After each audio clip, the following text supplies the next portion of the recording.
Welcome to my Ocean Monument tutorial for Minecraft RSG Speedruns 1.16.1. Today I'm going to be talking about why I think ocean monuments are important and how to get through them quickly and identify them and get your gold blocks in and out in under a minute and 30 seconds, even with the worst luck possible. This first segment here in the video, I'm going to be showing what a speedrun ocean monument looks like on average.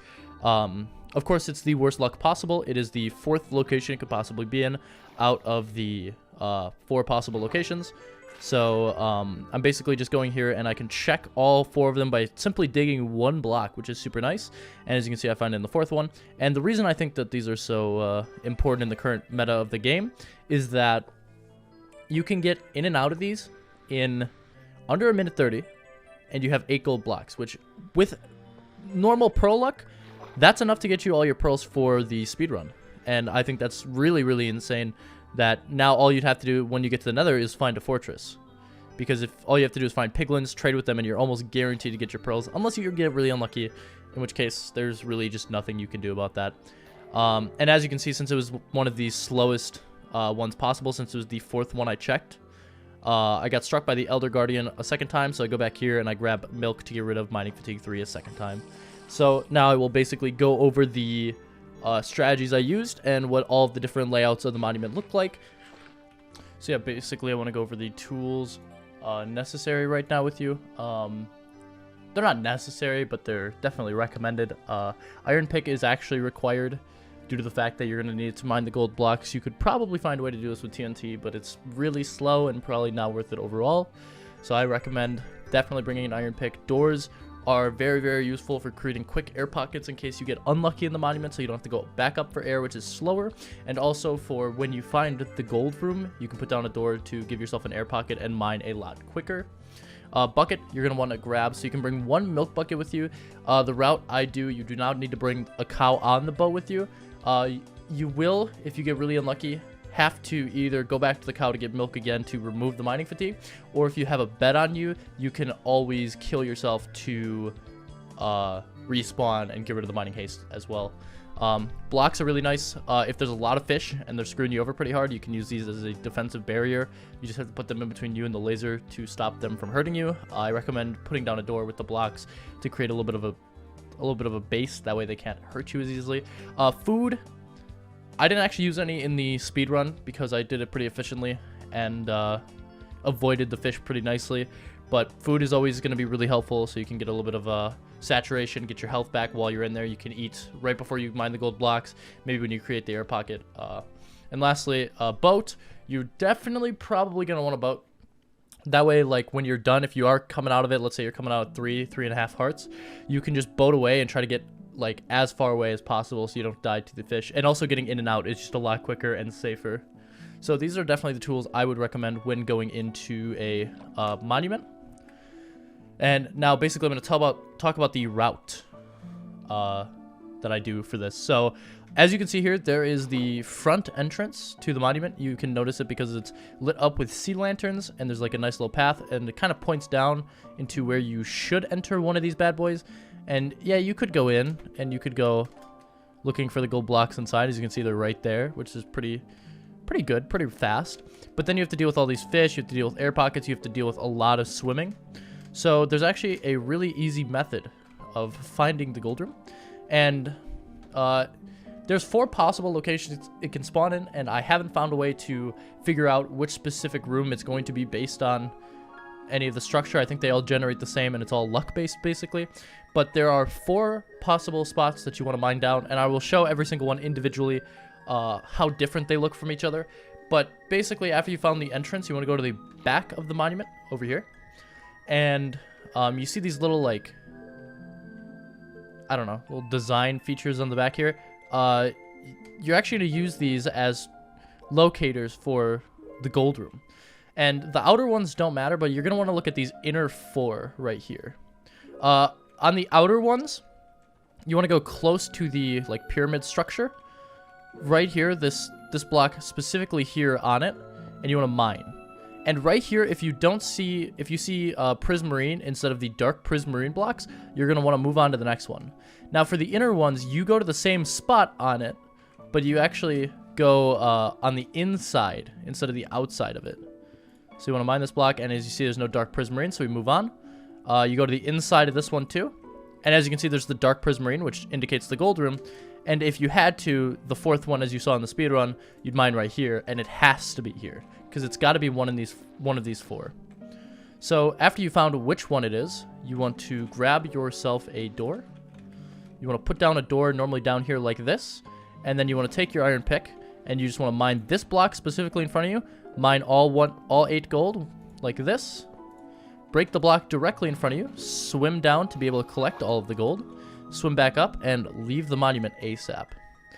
If you get lucky enough and you find it in the first, second, or third, I'm pretty sure you can get in and out within 1 milk bucket with like the worst mining fatigue RNG, and that way you don't have to go back. You don't have to kill yourself to get rid of mining fatigue, and you don't have to worry about getting rid of it a second time. Also, it's really fast. You can literally get in these in less than a minute in and out, like super easily. If you get it in the first one, let's say you put your boat there, you swim down, it's right there. You can get in and out less than a minute really easily. Then you get 8 gold blocks and you're out. But yeah, that's the basics of the route, and I will show all 4 different generations and just show you how to mine. It's really, really basic and easy. It's actually one of the probably fastest way to get gold blocks in the game. So starting it off here, we have monument number 1, I like to call it. It's got monument 1, 2, 3, 4 based on from left to right which one it's at. So if you check down here, you'll find it. Grab yourself some doors. You put down a door, whoop, not there, right here. Mine this block, mine all the gold blocks, and go on down and collect it. And it's literally just that easy. Every single one of these monuments are all just that easy. So here's one that is the second one. You just mine in here. You want to grab yourself a door. If that happens, just open the door, mine it, mine the 8 gold, mine this block, go down and collect, and then get back up. Here's monument 3. As we know, it's on the inside of both of these ones, so you mine on the inside. Grab yourself a door, put down a door, mine this block, mine all 8 gold, mine this block, go down and collect. And then we'll look at the last one, which, as you saw in the speedrun, is the one we got. It's always a little rough, because then it's a little bit longer and it's a little bit riskier, plus you're going to have to deal with the second mining fatigue. But it's really not that bad if it's the last one you happen to run into. Of course, you can do these in any order you want. I'm pretty sure it's completely random, and it's just a 25% chance to have any of these layouts. But yeah, we just go for the same strategy. Go in, collect blocks, get out. And now I will talk about a little bit of strategies I like to use while down here for looking for it. So if you have like doors and blocks, let's grab some extra doors. Let's grab some blocks. Lapis will work. And let's go into survival mode. If you're going down here and you're looking for it and you see a lot of these beams hitting you, what I like to do is, like, let's say I mine this one. Hopefully nothing killed me yet. I go over here, I mine this one. If I have a lot of people attacking me, you can put down a door and use the door, the right-clicking feature to block them. Also use some extra blocks to build yourself a little bit of a barricade in case there's too many beams and you're about to die. Because it's better safe than sorry. You can normally do this pretty quick. Normally you won't need this many blocks. This is like an extreme scenario. Just a door normally is good enough. You always want to try and put it in the direction that you see a lot of beams. So let's say I have a beam coming from up there. I'd want to put this right here and just do that. And that way the door cuts off the beam and you get your little air pocket to continue going through the route of the monument. So that's all I can really give for tips for trying to survive down here. It's normally pretty rare that you actually get unlucky enough that there's like a swarm of them and they're about to kill you. And then also I want to talk about getting rid of mining fatigue. So there are 2 really good ways in the speedrun to do that. Of course, there is drinking milk, which is a very, very good one. Or what I like to do is sometimes if you leave your boat, you just have it like chilling. The fish will sometimes go into your boat, and if that happens, that's actually extremely lucky. Because what you can do, if you can get one into a boat, let's see if I can do that. You want to come in my boat? That's okay. What the hell are those things called? Guardians? So if you can get one into a boat, like this, you can just swim off with him, and he'll still be in the boat. And when you get to an area far enough away, you can either drown, or I don't like to drown because it kind of scatters your items unless you preemptively throw down your items. So if you're low on HP, this is especially a good strat. All you'd want to do is go here, put down your bed, right click it, and just have him kill you. Or if you have enough blocks, you could block up and then jump off. But yeah, these things do a decent amount of damage. You could also swap it to hard, so they do even more damage. That way they can kill you a lot faster. If you have it on hard right away, I'm pretty sure he can kill you in just 2 simple beams. Maybe 3. But he can kill you decently quick. That way he can kill you. You can respawn, and your mining fatigue will be gone.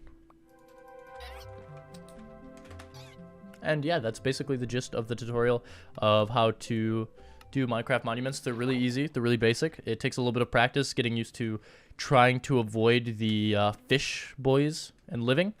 But with a little bit of practice, this is one of the most efficient ways of getting gold pre-nether. So thanks for watching.